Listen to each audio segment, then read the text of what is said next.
All right, gang, welcome to a special edition of Up the Middle and Yergz Tonight for Yergz Radio. I am with, all right, I meant to do this right before we went live, and I forgot to pronounce your last name because I'm a bitch about last names and getting that right. So I'm going to let you do it first. It's Piccione. Yeah, that's my whole life. It's people get my first name. You started laughing, too, before I even said anything. You knew that was coming, didn't you? Yeah, it's been 40 years of that, so I'm aware. I've been a Jaeger for 52 years, and so you can see why. Yeah, and what I've learned throughout doing my family history is that we actually are Jaegers from 300 years ago, but not anymore. So, yep, say it one more time so I can get it, because I also have a learning disability, and that's not a joke. I really do. Piccione. Okay, got it. Joe Piccione is with us tonight. He is the first of 6 candidates that will be joining us here at Up the Middle and Yergz Radio for the Boyertown, my hometown, school board. Just because I'm not living there anymore doesn't mean that I can't reach out and help. And that's what we're doing tonight and over the next couple of nights. Joining us is Brad Updegrove. Brad. Hello. Welcome. We just started 2 of the 6 candidates for the Boyertown School Board. Like I said, I'm no longer living there, but that doesn't mean I can't reach out and help out and get these 2 gentlemen and the other 4 candidates as much airtime and as much exposure as possible. Gentlemen, let's start with Joe. What district? And are you running for re-election, or are you coming in? Are you a challenger? So, yeah, I'm running in Region 2, which for the people in Boyertown is Douglas Montgomery County and Douglas Berks County, as well as Precinct 2 of Boyertown Borough. The easiest way, if anybody doesn't know which one, it's the one that is on the side of the train tracks where the high school is. Basically, if you're in Boyertown Borough and you're on the side of the high school, you're in my region. And I guess you would call me a challenger. I'm actually running. There's actually 3 incumbents running for 2 seats because of redrawing the lines after the last election. So I'm the only challenger, but 2 of the incumbents, Roger Updegrove, the bad Updegrove, Brad is the good one. And I thought I caught that, actually. Okay, good to hear that. And Jim Brophy are running their. I don't even want to just say conservative. It's not their conservatism isn't the problem. It's their focus on. Oh, don't worry. I just did a video on that very issue. This for the second time. It's flat out fascism. That's what I did for more than 21 years. Yeah, it's fascism. And from the local level, it's their concern. They're concerned with saving a few dollars in property taxes, even if it means the quality of education in the district continues to decline. As long as it keeps their tax bill low, that's a trade-off they're willing to make, and I don't think the rest of us running against them are.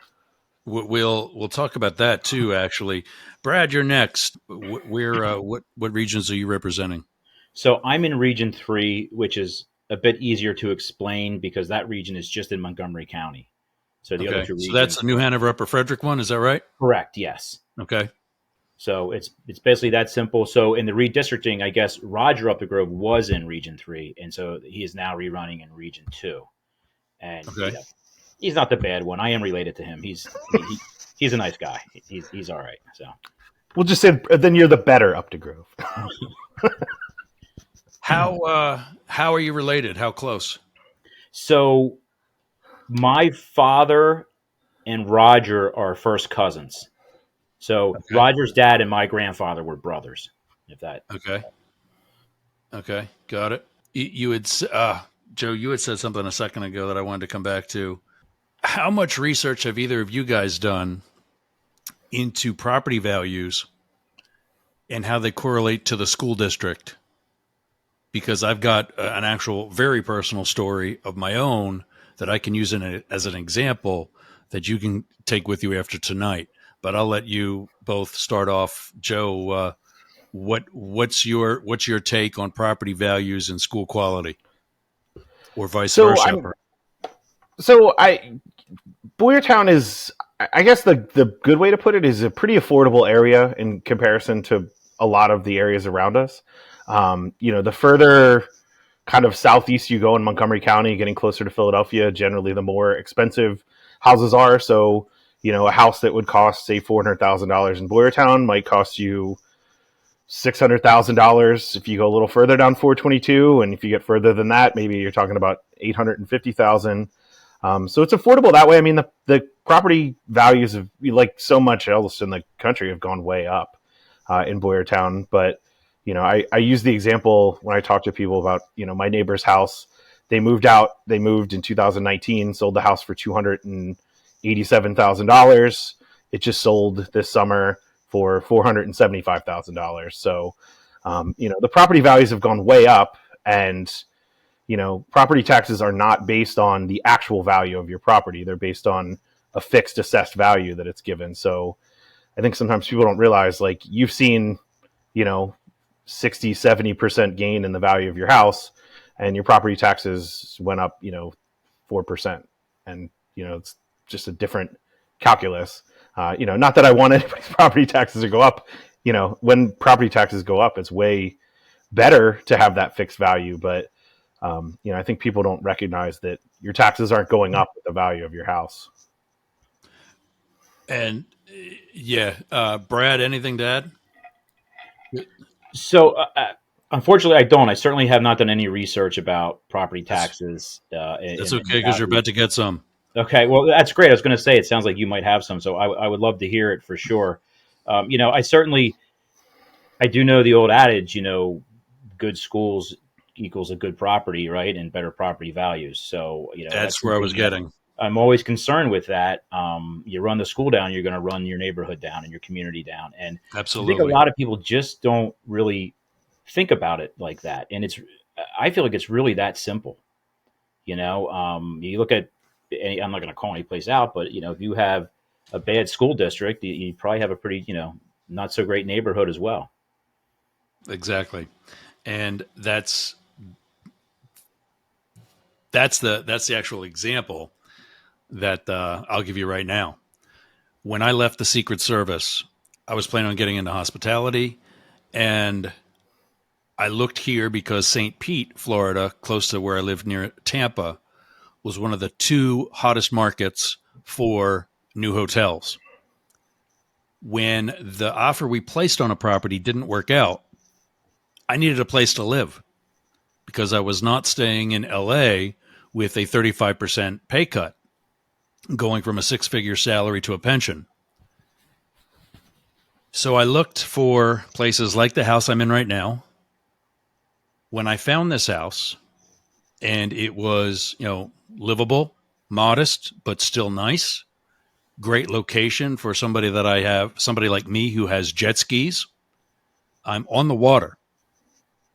I have a dead-end street in the front of my house and a dead-end canal in the back. So right outside that window are 2 jet skis ready to go. I'm telling you all that because some of the other markets I looked at, a similar market in Los Angeles where I moved from, is known as Marina del Rey, right by LAX airport. And like I explained, right on the water. That same, like I'm in right now, that same 1-story, 3-bed, 2-bath, 1-car garage on a canal is $3.2 million. Moving closer to here, same type of scenario, on the water, canal, boat dock, whatever needed, $1.8 million down in St. Petersburg proper. I'm somewhat, without giving out my address because of the content of some of my episodes, I get a little bit of hate mail sometimes. I'm still in the Tampa Bay region. $450,000 for the same thing, compared to $1.8 million in St. Pete and $3.2 in Los Angeles. What does that translate to? I am in one of the counties that previously housed one of the founders of Moms for Liberty, who, by the way, is no longer in her school board seat. And the property values and the education is awful. So much so that last summer when I adopted my son, he spent his senior year right outside this door in a makeshift homeschooled classroom. I took his GPA from barely 2.0 to almost 3.0 as a final accumulative GPA. Because schools here were so bad, this is not a bad neighborhood. It's not a crime-riddled neighborhood. My value could be a lot better if we had a decent school system. And it apparently hasn't been in the past 10 or so number of years. Use that to, I know I saw a clip of the school board meeting earlier this week where one of the members that you mentioned is basically one of the leaders in the nickel and dime campaign. And it's showing because Donna Savage was a guest with Jane Stahl and me earlier this week. And she told us about how home ec and some of the other basic life adulting courses are no longer in what I knew as junior highs and are now the middle schools. So I'll turn it back to you guys. Joe, what do you want to do? What's your platform when you replace somebody? What do you want to bring back? What do you think still needs to be cut, et cetera? Go. So, I mean, what needs to happen is we need to work on funding the school district the way that it needs to be funded. That, nobody wants their taxes to go up, but at this point, anybody who's talking about we need to remove, fluff or excess from the budget, there's no fluff or excess to be removed. They've been cutting things that are important. They're allowing class sizes to go up. And, over the past few years, they've chosen not to raise taxes an amount that would have, ended up saving people $2 a month. If you look at the typical taxpayer, what their assessed value is, about $2 per month one year, $4 per month the next year, $6 per month the next year. So we're talking about maybe $12 a month. My taxes might be higher. But the cost of that has been like Donna mentioned, there's no more home ec in the middle schools. Right. There's no foreign language in the middle schools. We have class sizes that are so large that instead of hiring another teacher to split, say you have two classes of 60, you have 65 kids in the third grade, instead of having a third teacher come in and, you have 20 some kids a class, we're just going to send 4 or 5 kids over to one of the other elementary schools where we can find some space, and they can't go to their local home elementary school. So we just need to fund the district. We need to help people understand that, your taxes, nobody, like I said, nobody wants to pay. Who wants to pay taxes? Who wants to pay higher taxes? But, you have to look at it as an investment in the community. Like you said, I think most people would trade $2 a month, $4 a month for seeing their property taxes, if, to see your house be worth, 20, 30, 40, 60, $100,000 more. To me, that's a pretty good trade-off on the other end. Absolutely. Brad? Yeah. So, I mean, it seems like we've cut enough. Everything Joe has mentioned. I don't really know what else we could possibly cut without really dragging the school down. Further than what it is already. Exactly. If we don't have foreign languages in the middle school, that our awesome planetarium at East, I believe that's not being used, and there's not even. Donna said that earlier this week. Correct. That blows my mind, right? I mean, that was a bragging point of Boyertown. Other schools would come. You'd have programs in the evening and everything. I mean, to just let that go away, it seems pretty odd to me. I don't want to cut anything. I want to add things, and I understand that that's a money balance, and sometimes that just can't be possible, but it has to stop at some point, and again, no one wants their taxes raised. I get it, but and Joe, you might know more than this. So please, if if I'm just talking and this isn't correct, please tell me no. But wasn't there a point in time where we did not raise, the school taxes for quite a few years in a row, and that was or something like that, or no? Yeah. So that was probably, I know that there was at least 1 year, I think it was around when I moved to Boyertown. I moved to Boyertown in 2015. So, and my wife worked for the district since 2005. She doesn't work there anymore. She moved on to a different position elsewhere, but she worked there, so even before we lived there, we were sort of involved in the district that way. And yeah, I know there were a couple years where there were 0% tax increases, or like 1.5%, things like that. And, again, if you can get away with that and provide the same education, I'd be more than happy to vote for a 0% tax raise. If it can be done with, Right. keeping everybody together. Yeah. So what happens is those things compound over the years. You didn't raise taxes enough 1 year. Mm-hmm. Now you don't have enough money next year. You're not have even less the year that follows. Right. I thought it was funny, and again, and I hate to speak on things that I may not have completely accurate. I really don't like doing that. But if that was the case, that to me, that's certainly not a bragging point that we didn't raise taxes. The cost of living goes up for everyone. So that would include things that the school needs, the costs for, the school, the price of electricity, everything, right? Everything under the school, as the prices go up, of course, you would need to get more income within the school to keep that at least, at a flat line. So let me, I'm kind of sensing, Joe, you mentioned your wife and that you're not a native of Boyertown, but have been there for a little bit of a while now. Updegrove, you're stuck. You've been with Boyertown for more than just you. I know that because yep. A possible relative of yours would have been one of my social studies teachers. That would be my father. Nice. Yep. Nice. Mm-hmm. Very fond memories of those classes. Good. What made you both want to get into this in the first place? Why do you want to be a politician? So, I could answer that pretty quickly. I always wanted to give back to my community, and I love Boyertown. I'm still here. Obviously, I went away to college and everything, but I came back. I really, really love the community. I love the school, everything about it. Both my parents taught at Boyertown, and I just wanted to give back. I volunteered some time coaching Optimist lacrosse teams, and I just thought this might be a bigger and better approach, and I thought I was up for the challenge. Nice. Joe, how about you?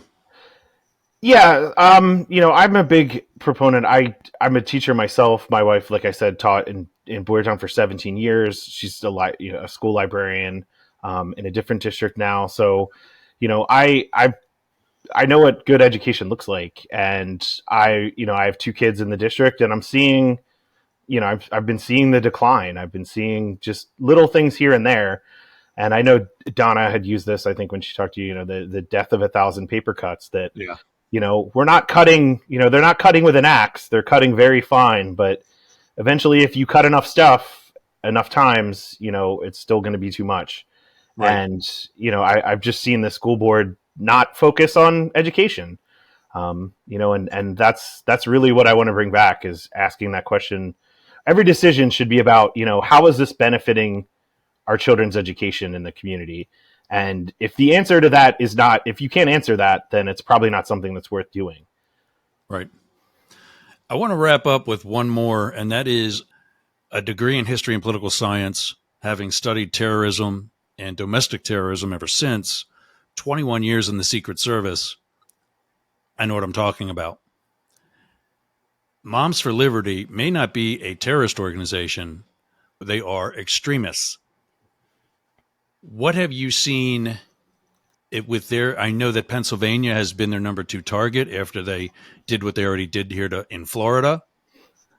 What have you seen so far?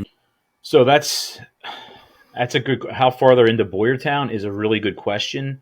I've been told who's a member and who isn't. However, they're not exactly putting bumper stickers on their cars either. So exactly my point.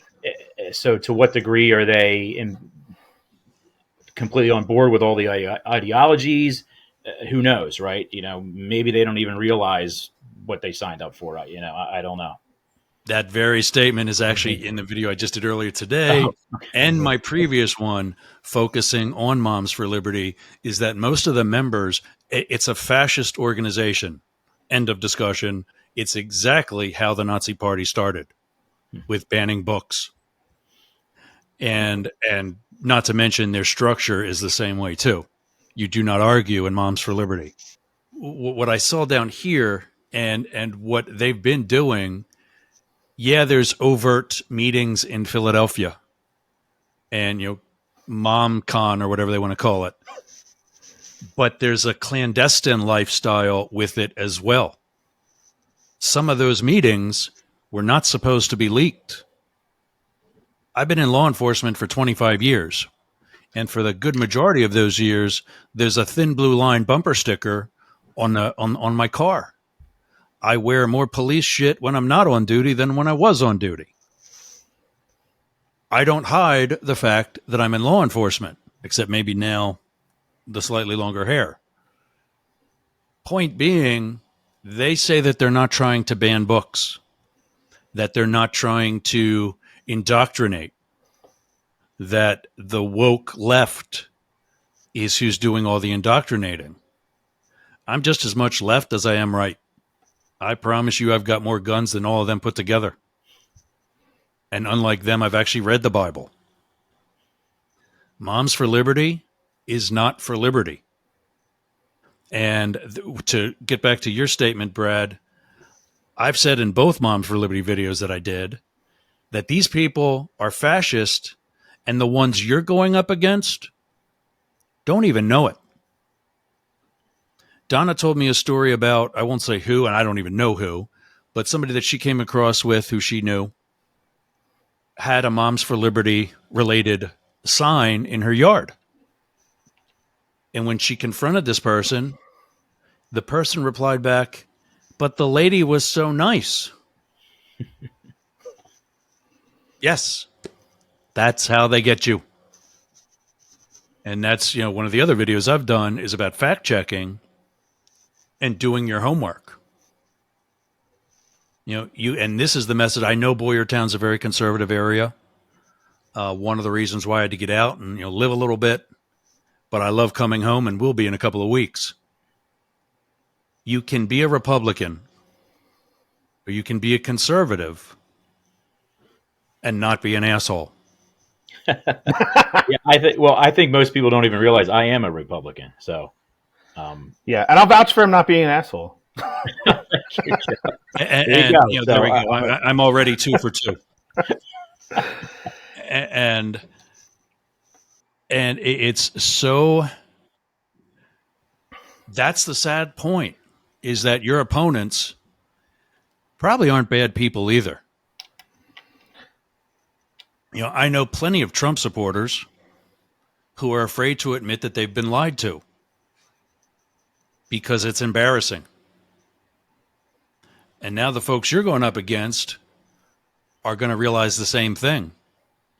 There've been, I don't know if you guys have been able to follow or even know to follow, but there have been a bunch of European countries who right before Donald Trump also went very far right in their elections. Mm-hmm. Poland, Greece, Turkey, they were all just ousted. And things are moving back at least towards the center. Something, I don't know if you've seen the title, but up the middle, kind of something I'm a little bit more for, but definitely are moving more towards the left and towards the opposing sides.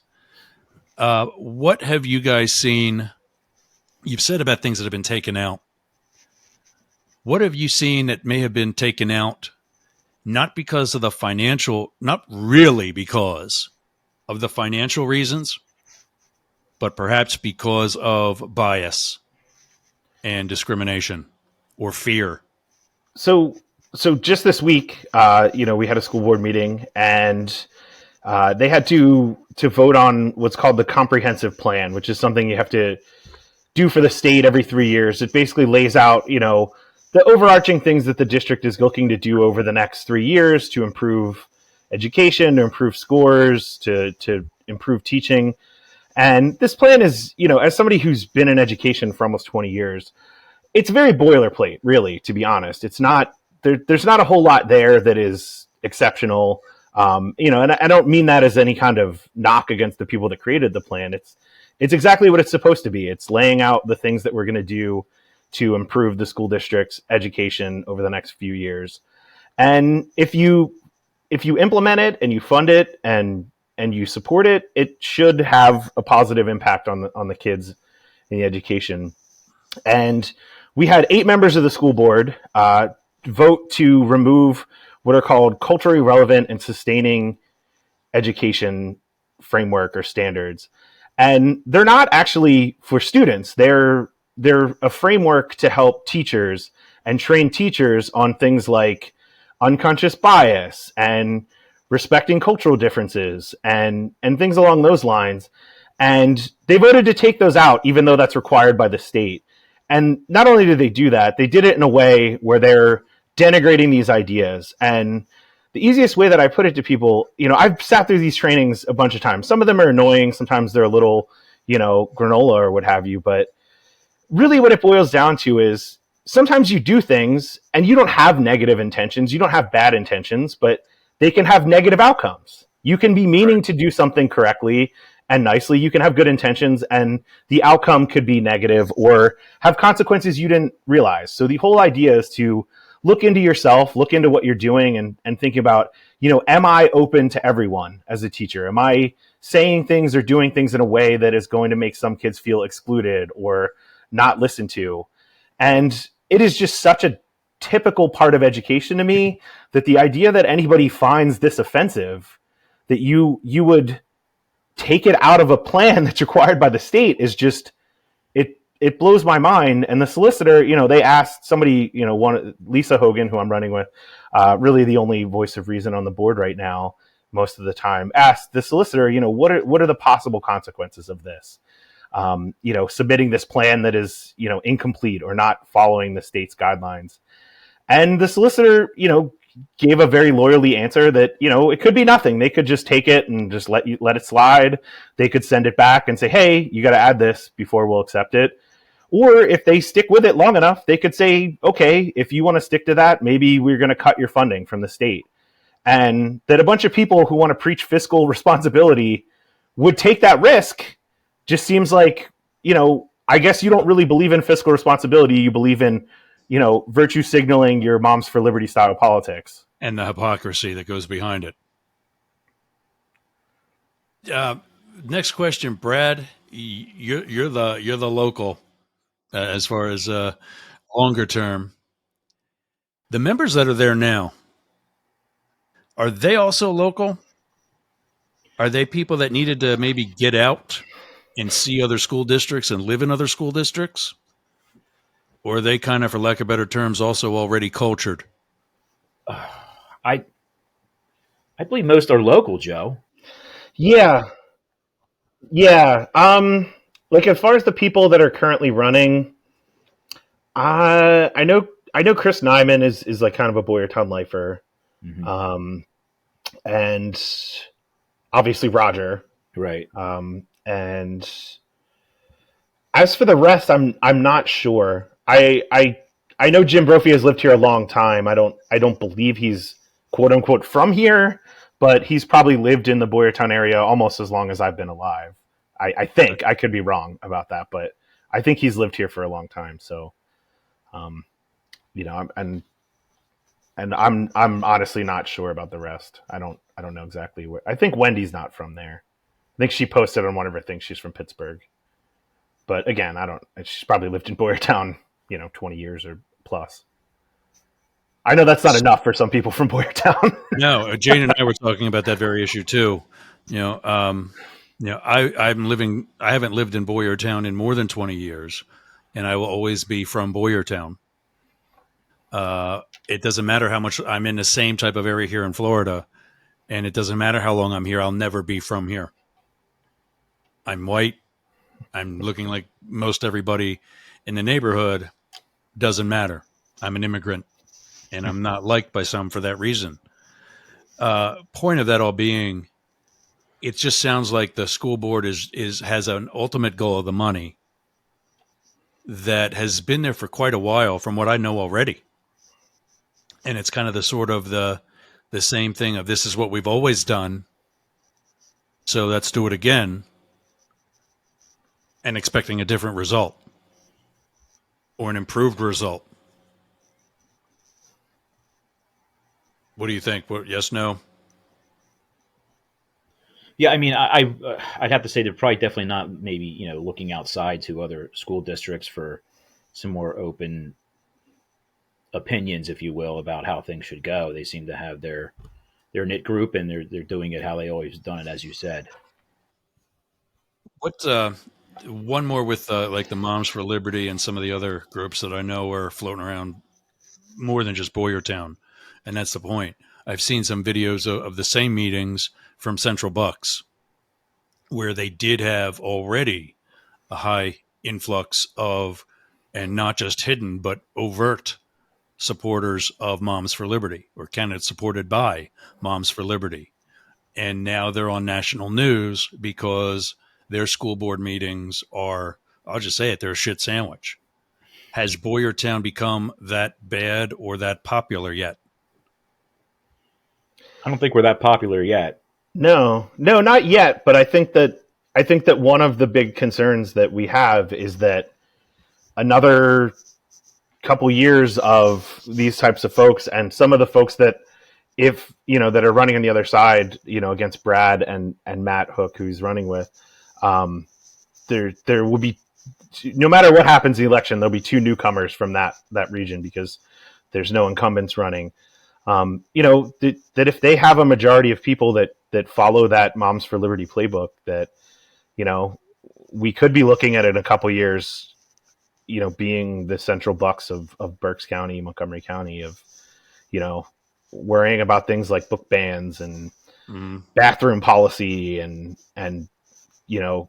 people not being able to have certain types of clothing because it offends certain people, and just having these nonsense culture war fights, Right. instead of focusing on the education and running the school district. I mean, like I said, I'm not for focusing strictly on taxes, but at least that has a practical application that that makes sense. I can understand somebody's concern about taxes. I don't understand people's concern about which bathroom a kid is using and not bothering anybody. Yeah. Another piece.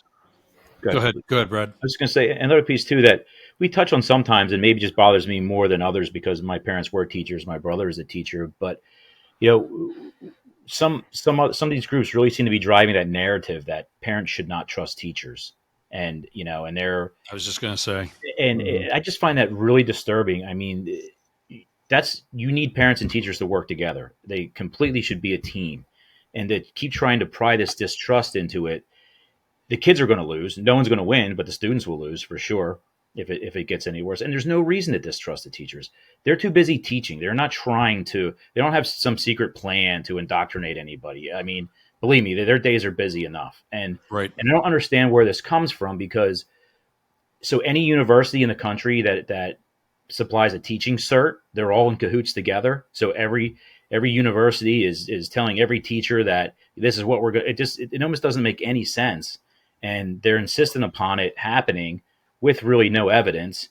And, someone on the board had stated just things to add to the distrust, like, can't teachers post what they're going to talk about every day, just like they post a lesson plan so parents can review it? And, I mean, you got to let them do homework. Right, you got to let them do their job. I mean, what parent's going to look at every lesson? Well, I'm sure some will, and you'll have some in the gotcha group, like, oh, they said a word that we don't like, it's in the lesson plan. But it just seems ridiculous. It's going to drive the teachers away. What teacher would want to teach in that environment of being monitored and watched all the time, everything you do? Like, it's just not a healthy environment at all. Right. Yeah, let's end with that then. What are we like at numbers? You said that there's no more. I already knew there's no more home ec, and Donna earlier this week said about the language. Where are those spots? Where is somebody like I knew Sue Vicio, who taught Spanish in the junior highs? And I'm brain farting on the home ec teachers, but where are they? And what are they teaching now, if anything? So those two things were kind of cut in two different times and places. So when they got rid of home ec at the junior highs, they moved some of them to the high school because there are still some of those courses at the high school. And some of those people had other certifications, so they just moved them into other positions. So I don't recall her name. Because my wife she worked at what was junior high West and then became middle school West. Okay. One of them became a 6th grade social studies teacher because she also had a social studies cert. I think one of them chose to retire, so then they just don't replace that position. And then when they got rid of foreign language, it happened during the pandemic, so a lot of people didn't even recognize that it happened because of all the goings on with that.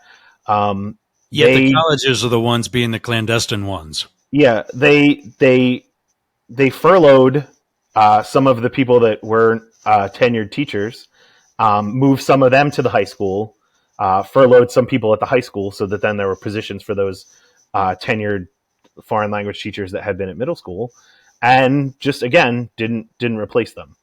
So those positions disappeared. And for some of those kids, what that was replaced with, at least initially, was essentially nothing. So those kids that would have been taking Spanish or German in 8th grade just had a study hall that period. They just had a study hall in the library or at an empty classroom that wasn't being used during that period. So, it'd be one thing if they decided to go some different direction and use that time for some other academic pursuits, but they replaced it with absolutely nothing. Yeah. And that's just, not acceptable for a school district. I didn't go to Boyertown. I went to a different school district in Chester County, and we had 2 years of, there were 4 languages to choose from in middle school, and there were 2 years of it. You took it in 7th and 8th grade, and you could take French, Spanish, German, or Latin. And that I have a son that's in 6th grade, that he might go through the entirety of middle school having no choice, none at all. I don't think that should be acceptable to anybody. Yeah. We got some work to do. Before we leave, any last thoughts? Brad, start with you. Last thoughts. I'm very concerned about kind of the direction that the school board stays on the path. And it's not that they're heading, they've been on that path. I just wish there could just be a little bit more open-minded thinking and apply some more modern values, if you will. Again, those are probably bad words for people. I'm about as unpolitical as they come for someone who wants to be running for school board. But again, I just want to help my community. And, I think the school board could use someone who's in the middle of the road and can kind of, see the nonsense from both sides, really. Right. As it sounds as Yergz are middle of the road on many things, I am too. So I'm not with a national group. I don't have an agenda or anything like that. I just want to help.